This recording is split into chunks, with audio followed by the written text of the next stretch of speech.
Radio Flamme. Radio Flamme. Alors je suis avec notre ami Michel Lebonnois qui devait venir parce qu'on a installé, on va vous expliquer ça en 2 mots, un pont aérien. Comment vas-tu mon petit Michel ? Ah, ça va, ça va. Voilà, donc on va deviser gaiement, on avait dit 1 heure, c'est de 16h à 17h. Ouais.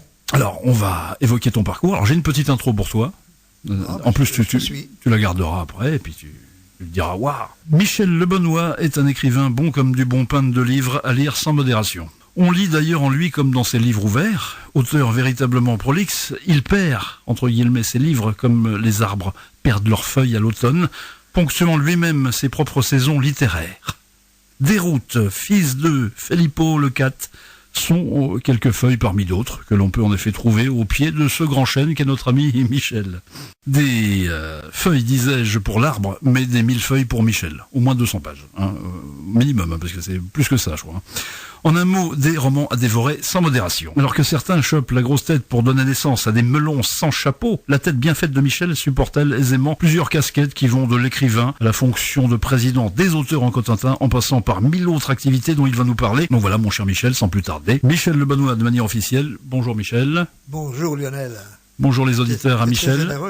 T'es très généreux en me qualifiant de bon pain de 2 livres. Il y en a les méchantes langues auraient dit 6 livres, mais bon. Ah bah, c'est-à-dire qu'on avait déjà le pain, donc je me suis dit avec la flatterie, il va lâcher le frometon, et comme ça on aura du pain avec du fromage. Tu es un boulimique d'activité, mon cher Michel. Nous l'avions déjà évoqué dans une interview précédente. Tu as plus d'une corde à ta harpe. On va dresser un portrait rapide du monument que tu es.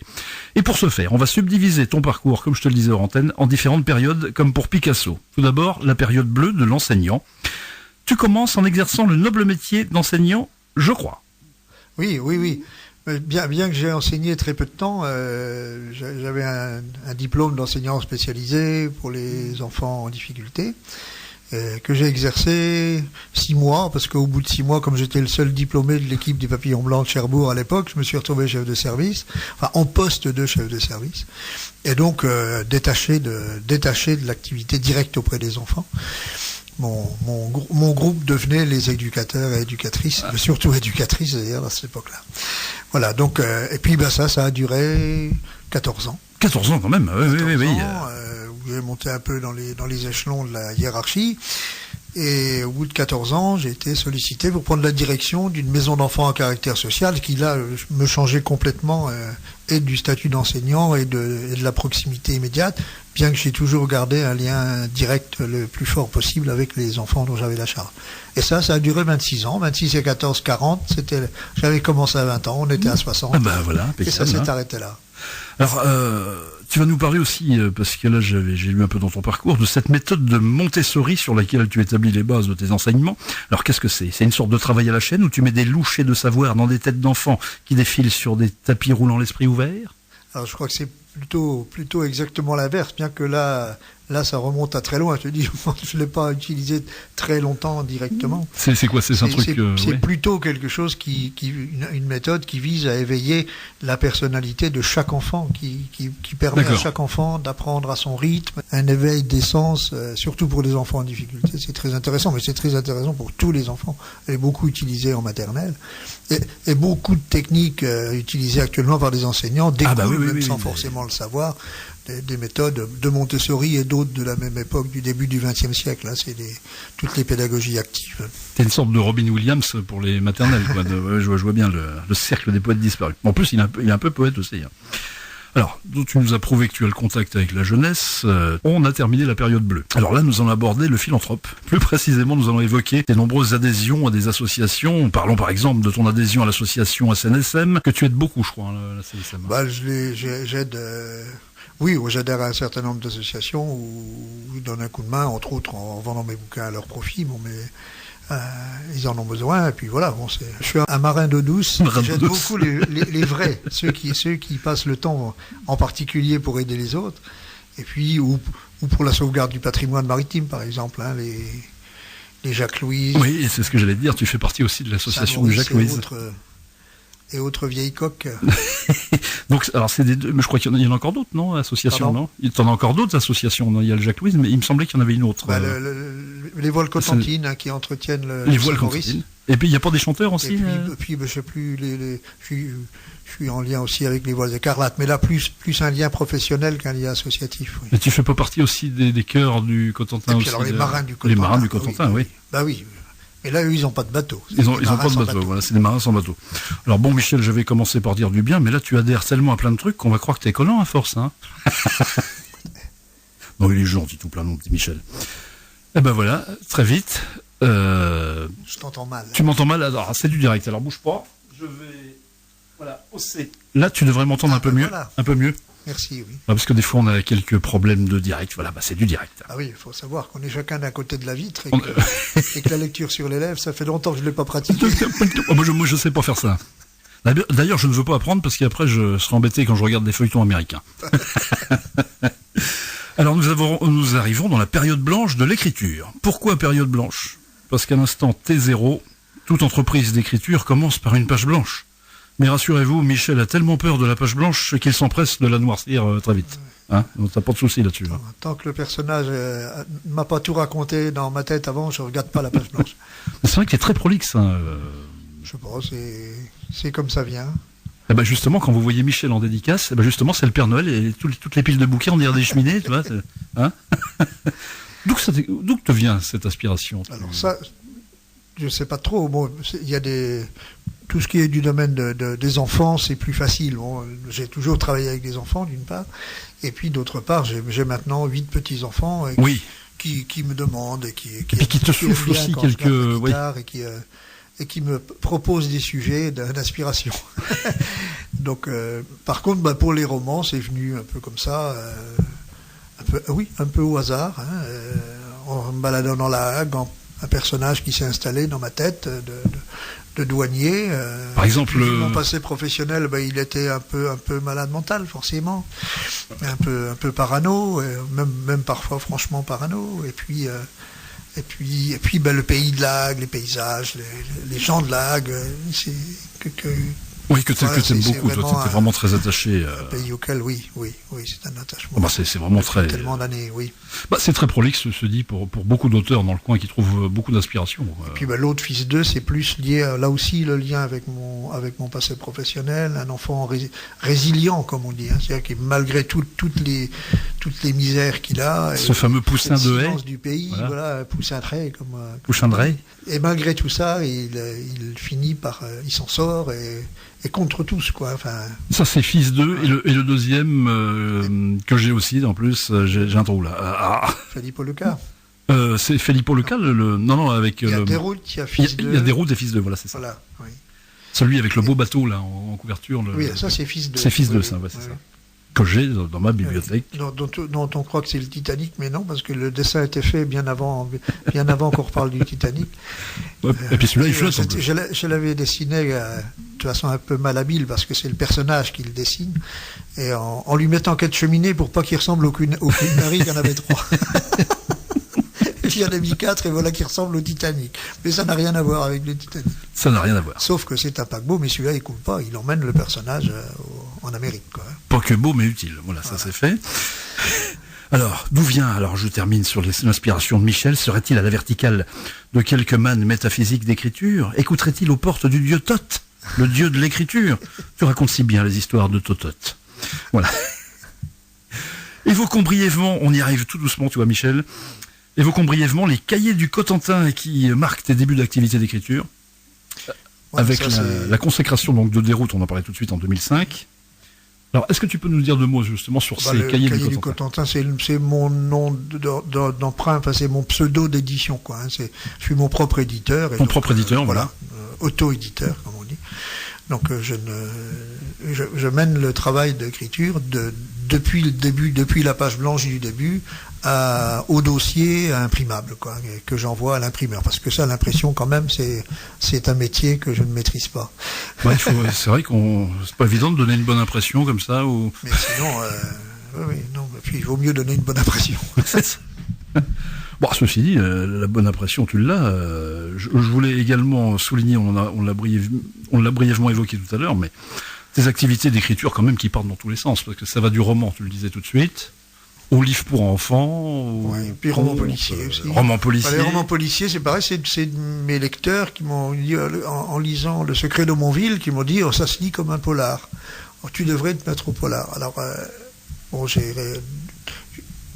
c'est venu un peu par hasard sur une idée de roman que j'avais, un roman là aussi lié à mon activité professionnelle et puis militante, un roman social, un personnage laissé sur le bas-côté par la crise économique, quoi, hein. Et puis ça ne venait pas, ça démarrait pas bien, j'étais pas content de ce qui venait. Et puis en fait, si j'ose dire, il a pris sa vie de roman quand il a pris un coup de manivelle derrière les oreilles sur un parking de l'autoroute.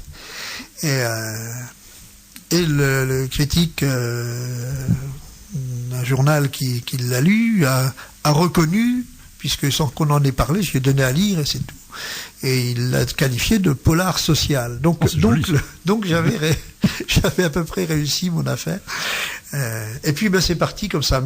Mais je dois dire qu'un roman policier est beaucoup plus difficile à écrire qu'un roman tout simple. Parce que on laisse dérouler l'intrigue, on se laisse aller, on peut aller à se laisser aller un peu à délirer. Enfin, moi j'aime pas trop, j'aime bien rester quand même bien accroché ou à la géographie ou à l'histoire et rester un peu fidèle à tout ça. Mais après c'est ce que j'appelle la trame du roman. La trame. Alors, comment tu fais pour ça? Je tisse là-dedans la vie du personnage et on laisse dérouler Mais est-ce que tu as une grille quand même pour alors que dans le polar?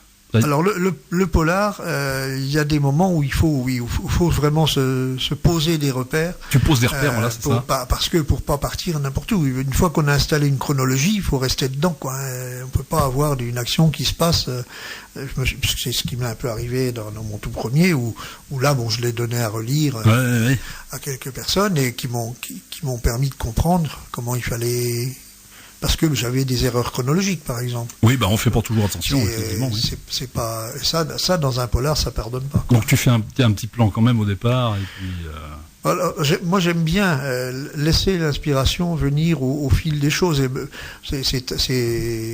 par exemple, mon dernier, là, Requiem cher bourgeois, j'avais aucune idée de qui allait être l'assassin. Ça, c'est génial, ça. Donc tu sais pas, tu commences comme ça, et ça part.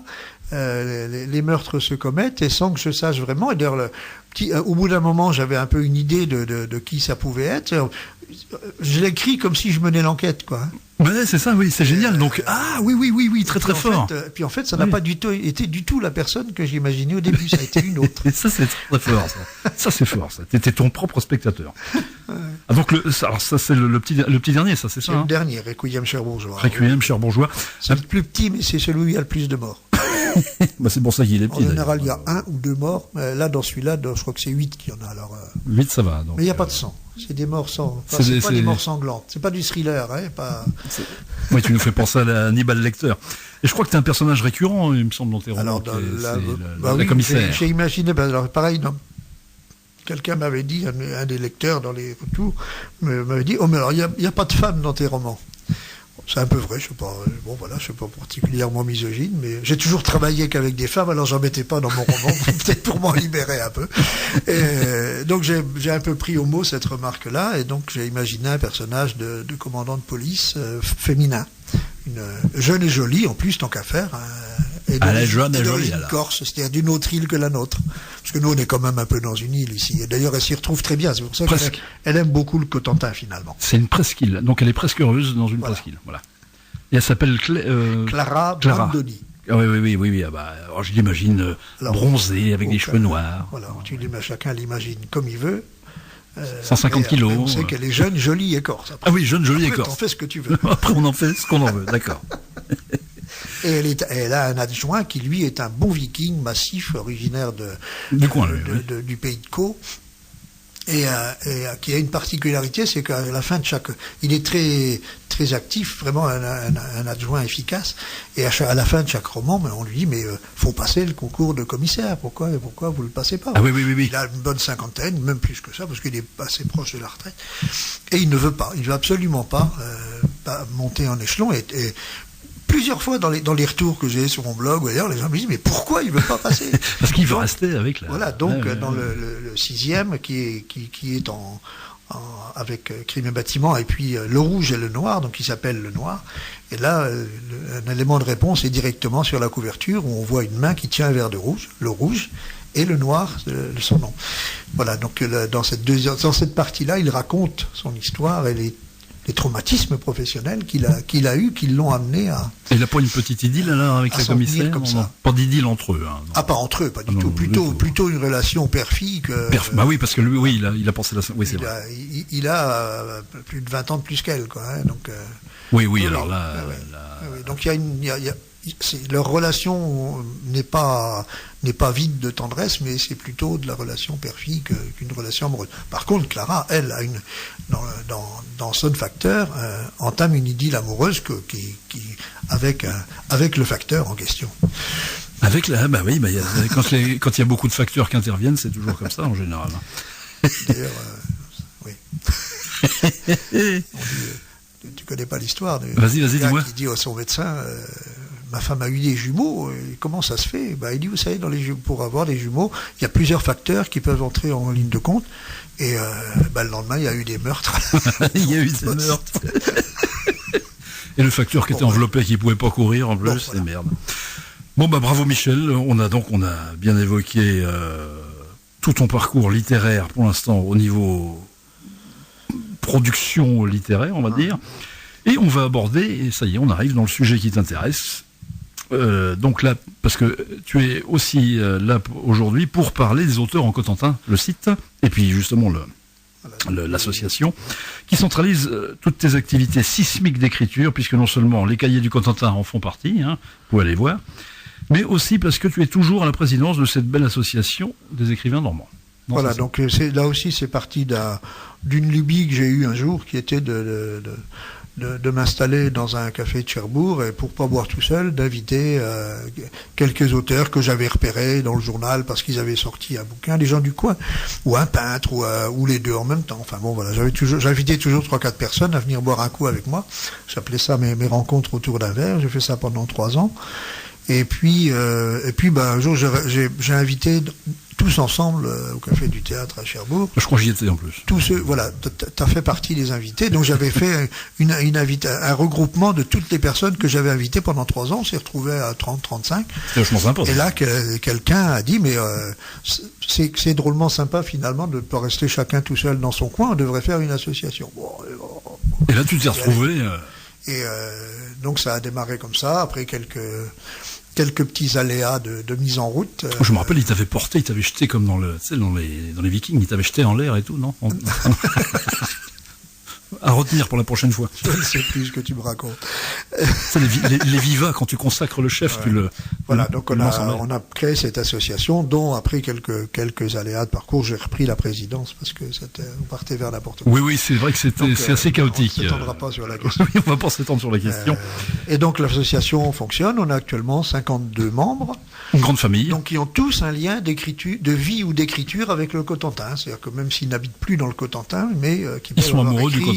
L'action de leur roman se passe dans le Cotentin, et plutôt le Nord Cotentin, parce que pour des raisons géographiques évidentes, courir déjà rien que le département de la Manche. Et les mentalités même sont un peu différentes dans le sud Manche. Bon, c'est pas tellement ça. C'est que ça fait loin pour si on veut se retrouver de temps en temps. Oui, c'est vrai, c'est vrai. Organiser un truc.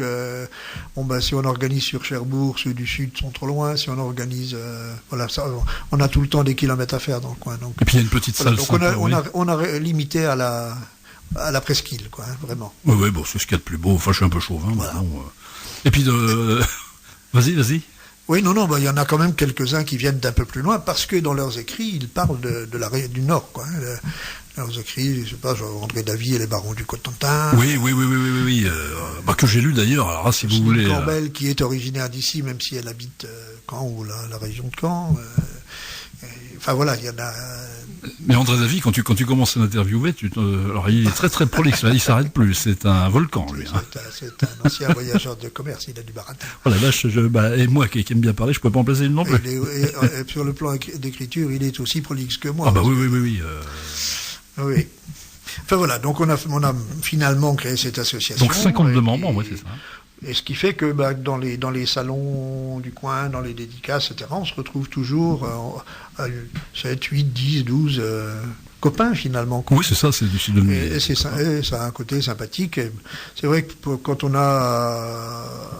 L'écriture, c'est beaucoup une démarche personnelle, privée et solitaire et isolée. Donc avoir un lieu comme ça où de temps en temps on peut se retrouver, où ça peut aller de montrer un manuscrit à un copain pour lui dire regarde, est-ce que ça tient ou pas, pouvoir s'entraider dans les corrections orthographiques. Puis c'est vrai que c'est très comme tu dis. Et puis on a par exemple collectivement négocié, ça concerne plutôt les auto-éditeurs, on est à peu près oui, parce que oui, tu fais ça aussi. On a négocié avec un imprimeur de Bayeux qui nous fait qui aux membres de l'association fait des tarifs intéressants. Bon voilà, ça c'est l'exemple de l'intérêt d'une association. Mais c'est récent, déjà, ça, ces je crois, tarifs non ? de base sont bien, et en plus, il nous fait un petit pourcentage. Bon, voilà, c'est récent, ça, non Ça date d'il y a un an. D'il y a un an, d'accord. Que ça existe, oui. Parce que ça peut intéresser tout le monde, quoi. Et puis, également, je vois, par exemple, le salon de Brickbeck qui va avoir lieu en octobre, oui. La municipalité, il y a eu des changements avec les regroupements de communes, etc. La municipalité souhaitait que quelque chose continue d'exister à Brickbeck, même si l'office de tourisme qui l'organisait n'existait plus, enfin était fondu dans celui de l'intercommunalité. Et donc la mairie de Brickbeck a demandé à notre association de continuer d'assurer la vie à Brickbeck d'un petit événement littéraire, donc qui s'appelle pas Salon du Livre, parce que pour s'appeler Salon du Livre, il faut respecter une charte nationale. Là, nous, on fait des rencontres et dédicaces collectives, une trentaine d'auteurs à la fois, sur une journée, et puis voilà. Puis c'est vrai que l'association fait quand même autorité en la matière dans le Cotentin, parce que c'est vrai qu'il n'y a pas d'autres associations. Il y a pas. Je crois même que comme association très localisée comme ça, on doit être assez unique, quoi. Ça ne doit pas exister beaucoup. Je crois il me semble qu'il y en a une dans le même genre quelque part dans le sud de la France, avec qui on a eu quelques contacts. Mais en général, c'est des associations au minimum à vocation régionale, quoi. La Société des écrivains normands, qui existe depuis longtemps, puisque Barbet de Révillisme, je crois. Oui. Ou alors, et puis la Société des auteurs de Normandie, qui est, qui a été aussi à vocation régionale. Ça permet en général, et puis non, les objectifs sont pas les mêmes du tout non plus. Du tout, oui. L'objectif, c'est d'abord de se serrer les coudes, de se tenir entre nous, puis éventuellement d'organiser des choses. Parce que tu organises pas mal de salons, mine de rien. Là, on a été sollicité par Brickbeck, on est sollicité par Canisi. Puis c'est un petit vivier dans lequel les organisateurs puissent, quoi, pour gagner ça permet la salle, et puis c'est une reconnaissance aussi. Ah oui, mais petit à petit, ça ne tenait pas la route, on nous inviterait pas. Tout à fait, parce que ça fait combien de temps que ça dure tout ça ? Ça fait un petit moment déjà. L'association, ça fait 3 ans. 3 ans, ouais, c'est ça. Ouais.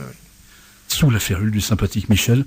Alors, une grande famille, on l'a évoqué, avec des petits nouveaux, là, dernièrement, je crois. Là, on a eu pas mal d'adhésions récentes. Je veux dire, on est 52 maintenant. Donc... 52. Oui. Et puis là, dans les choses qu'on organise, le bureau a eu une idée. Voilà, donc là, le timing est parfait, parce que j'y arrivais, les grands esprits se rencontrent. L'actu en ce moment, des auteurs en Cotentin. Voilà, donc ça va être ce qu'on a appelé une opération camping pendant les mois de juillet et août, où on va... sur les 2 mois, voir une dizaine de campings, côte est, côte ouest, et puis un petit peu aux alentours de Cherbourg. Enfin là, en fonction des réponses, on n'est pas encore tout à fait calé partout. Enfin, il y a déjà le camping de Jonville, le camping... camping de Jonville, oui. Jonville, Ravenoville, Lens-du-Bric, Pirou... Moi, si tu veux, j'ai un slogan, lire au camping, : dans l'attente d'un bon livre. L'attente. Oh. Oui. Enfin, là, on sera pas dans l'attente quand même. Mais, non, en général, l'accueil est sympa. Mais concrètement, alors, on va être 4 ou 5 auteurs à chaque fois, quoi. 4 ou 5 auteurs, mais est-ce qu'il y a des lectures, des choses comme ça dans les... Alors là, ça va vraiment dépendre de ceux qui vont participer. C'est à eux.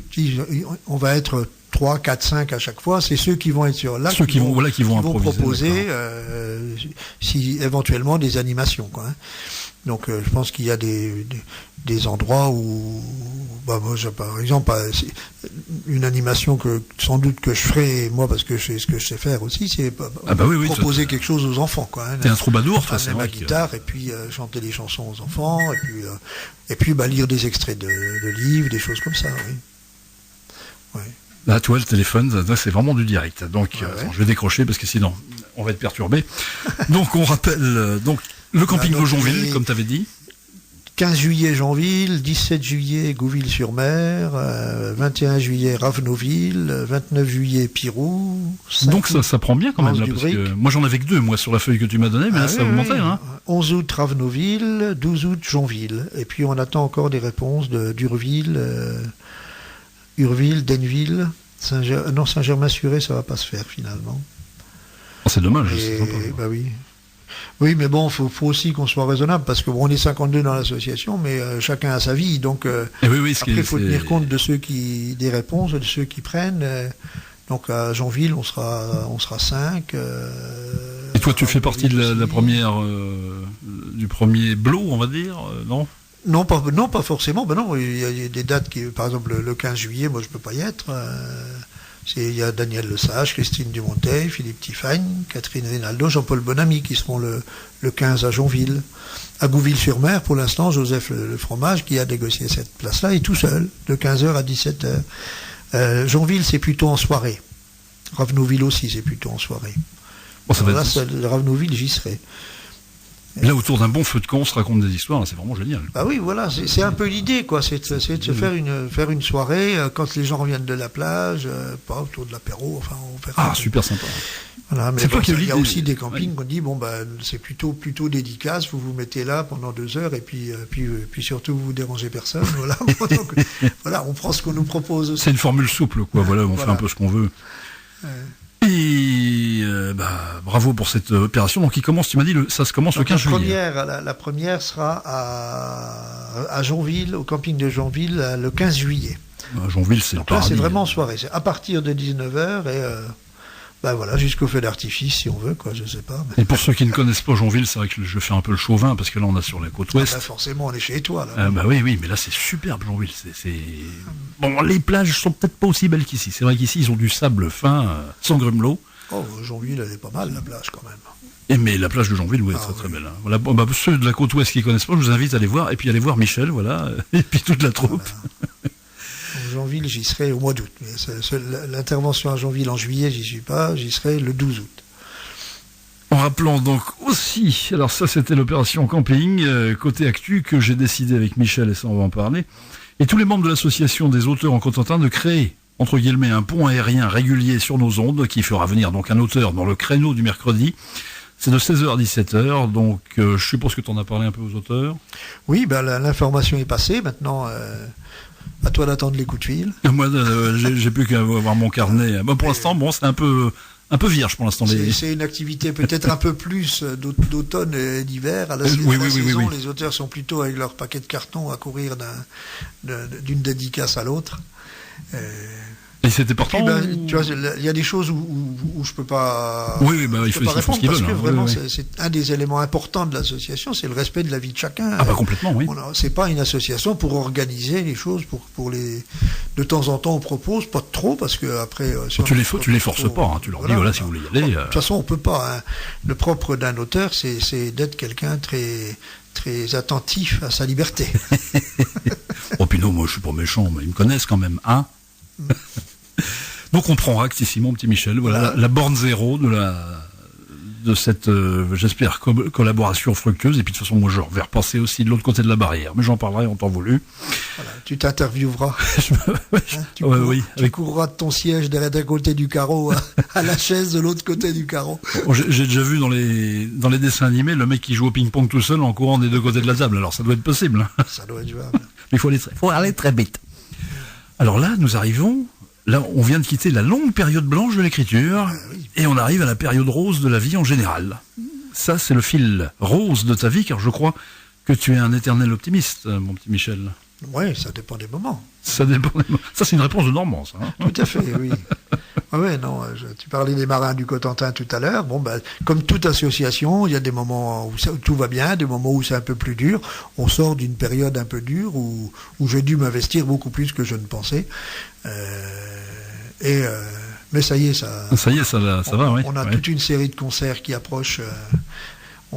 Les voix se sont remises en route. Se sont accordées avec la diapason. Il y a Théo Capel aussi qui fait partie de ça, non? Ah non, Théo, non. C'est Magène, Théo. C'est Magène, oui, d'accord, que je ne confonde pas. Mais il me semblait qu'il avait des accointances. Le lien de Théo, c'est pas avec les marins, c'est avec le chef de chœur Jean-Louis Dalmont, le chef de chœur des marins du Cotentin, est aussi un des musiciens, un des éléments du groupe Magène. Mais c'est le seul lien, il n'y a pas de lien direct. Ah oui, d'accord, c'est ça alors. Il n'y a pas de lien structurel entre les marins du Cotentin. J'ai fait sa connaissance, je l'ai interviewé il y a pas si longtemps. Une fois sur un concert où Magène avait chanté avant les marins et où Théo est venu chanter Suis la mer avec nous. Bon, oui. C'était son répertoire, mais c'est pas. Il n'y a pas de. Comme on dit dans le coin, vous avez fait le bœuf. Voilà, on a fait le bœuf. Voilà. Tu sais ce que disait l'optimiste hippie dans les années 70 ? Je vois l'éléphant gris, certes, mais d'un autre côté, je n'ai pas la couleur. Hein. Ça se trouve, il est rose. Hein. Ou alors l'optimiste normand. Il voit le nuage à moitié vide, alors que tout le monde sait que le nuage est entièrement plein et prêt à pleuvoir. Où te situes-tu entre les deux ? Tu vois la vie à moitié rose ou tu bois le verre à moitié plein ? Non, mais t'as raison de me dire que je suis raisonnablement optimiste. Oui, t'es un peu comme Montaigne. J'ai toujours tendance à croire, et ça m'a parfois joué un peu des tours, que la nature humaine n'est pas si mauvaise que ça. Oui, ça, effectivement. Il y a des moments où on doute un peu. Qu'est-ce qu'on peut te souhaiter, mon petit Michel, pour les 6 prochains mois, alors ? Que je retrouve une sérénité suffisante avec la vie associative autour pour me remettre à écrire, parce que j'ai vraiment un roman qui me bouscule et j'arrive pas à le passer sur papier tout de suite. J'ai pas le temps. Et ça c'est une petite Marie la Normande, une fille du roi, donc du XVIIe siècle. Et elle commence à pas être contente que je m'intéresse pas plus que ça à elle. Ah d'accord, donc tu as déjà un petit peu le... Oui. Celui-là va pas être du tout dans le Cotentin, le seul lien va être avec le fait que c'est une fille normande au départ. Mais toute l'action se passera en Nouvelle-France. En Nouvelle-France, alors au Québec. Au Québec, d'accord. Voilà mon petit Michel, ça t'a plu ? Eh ben voilà. On en a terminé. On va vous laisser, mes chers auditeurs, auditrices. Mon petit Michel, je te dis officiellement au revoir. Nous, on boit un petit café ensemble. Et puis, voilà. À tout à l'heure.